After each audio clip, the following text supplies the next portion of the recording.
Alright, I'm here today with Ben Higgs, and he's one of our new trainers at No Regrets, and Ben's got quite an interesting story. A lot of people might already know him. He's sort of what we call a celebrity trainer here. So, so Ben, give us a bit of a background. Give us a bit of background on where you've been and what you've been doing and how you got into the fitness industry. Yeah, g'day Nick. Thanks for asking. Thanks for watching. Yeah, it's an interesting story. I guess different to a lot of guys. A lot of the trainers, I guess, have come from a sports background or a very active lifestyle. I came from the other end. I sort of came from being something that resembled Jabba the Hutt at times into sort of a fitness based career, I guess you'd call it. But yeah, I mean, I guess my story started years ago. You know, being a chef, getting into my own business, running several businesses at once. So I was very driven to, you know, to make money, to achieve the goals I'd set for myself in career-wise, and I got very busy doing that. And you know, I had everything I wanted, Nick. I had you know, nice cars, big houses, you know, all the toys I'd dreamed of. But one day I sort of had that wake-up moment where I realised that you know, I had everything but my health and well-being. I was pushing 135 kilos. I was not particularly your most sprightly of people. I was up to 2-3 in the morning. I was drinking a bottle of gin a day. You know, things were great. Things were flying, but I could see that it was going to be a train wreck soon. So I think what happened in the end, I was sitting in the pool one day watching my youngest son swim. And I saw a poster on the wall, boot camp starts next week or something, and I thought, I'll give that a go, you know, get a bit fitter and healthier. I thought that's a good idea because I don't want to stop eating and drinking. So I got up at 6, went down to this boot camp, and they started off with I don't know, 1 kilometre run, you know, around the building. And I set off at a pace I thought I could maintain for a kilometre, and after about 300 or 400 metres I had to pull up, I had to stop, I had nothing left. And I thought, I actually felt, you know, really responsible for myself, that I was, you know, in my mid-30s, early 30s, and I couldn't even run 500 metres, and there was people out there that would give anything to have the opportunity I had.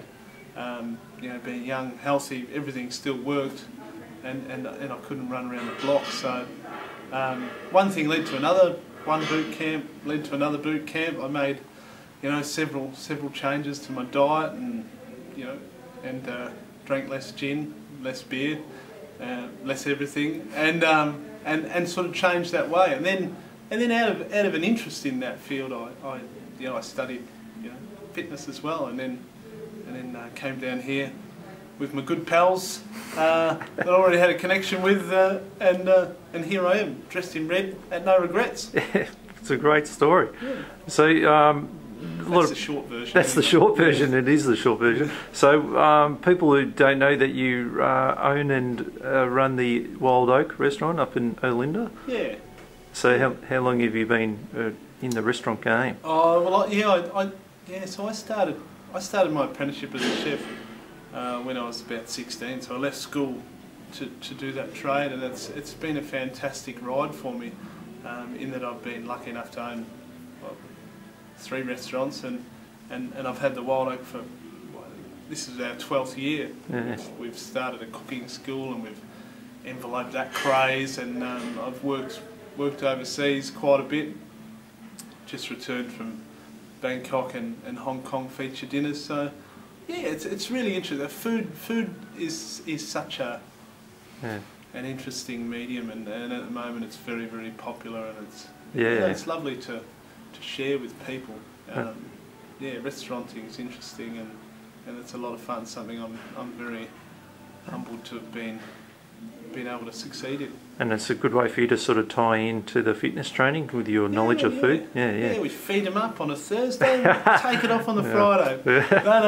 It's all lifestyle, isn't it? So that's right. It all fits in the same basket. So what would be your biggest tip for someone who wanted to get in shape? They say, hey Ben, you know, what do I need to do? What would be your... Well, they say the journey of 1,000 miles starts with the first step, so there's no point in thinking about things. You've just got to take that first step, and I think some people find that first step a gargantuan leap. Yep. But really, you know, take the first step, call up, come in, either to here or to wherever, even walk down. You know, Yep. you've just got to make that first step. You know, Yep. and that first step might be to visualise where you want to be, or it might just be, you know, to get active, you know, or to do whatever. So Yep. obviously the best tip is to make the first step, and obviously from there everything else will just become the next step. That's pretty much what you did too, isn't it, really? Yeah, I just took the first step, and then in the boot camp, and that was when you changed. And I guess following that is don't give up, you know. Giving up's the easier. Everyone can give up. Yeah. Giving up's the easiest option. I mean, things get hard, you know, everybody's so busy. Yep. You know, but you've got to make time for it, and you've got to, you know, prioritise it, make it a priority. That's good answer. Yeah. What's your favourite exercise at the moment? What is the one thing you love to do? Oh, I've got a lot of favourite exercise, but I guess one that I like the most is the humble old push-up. I'm a bit of a fan of the push-ups. Yep. I think everyone can do them, and you can do them just about anywhere, and it works a large part of your upper body, but also your core as well, and you can mix them up and do some different things as well. So Cool. yeah, why not do some push-ups? Alright, so we might get a video of Ben showing us some of his best versions of push-ups. Yeah, I'll see what I can do. Awesome. Thanks, Ben. Cheers. I'm back with Ben, and we're out in the gym this time. We're going to see Ben do some of his versions of his favourite exercise, which is the push-up. Righto, Nick. So I've got a few variations. So your basic push-up, as everybody knows, you're on your plank sort of position, a nice firm core, and you can go up and down basically.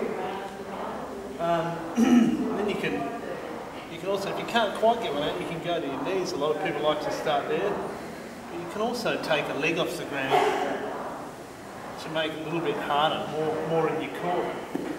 You can move your hands around to make it a bit different. You can move them closer together to work different areas, and you can also incorporate balls in there to do different stuff, to do lots of different variations. And I guess from a starting point of view, you can also use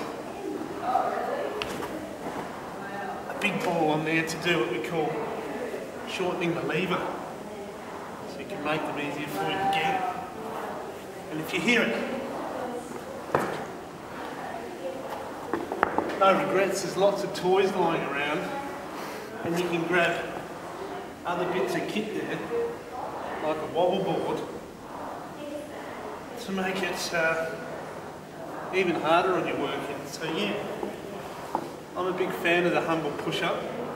I think it's overlooked a lot nowadays, so I think we should bring it back. We need to bring back the push-up.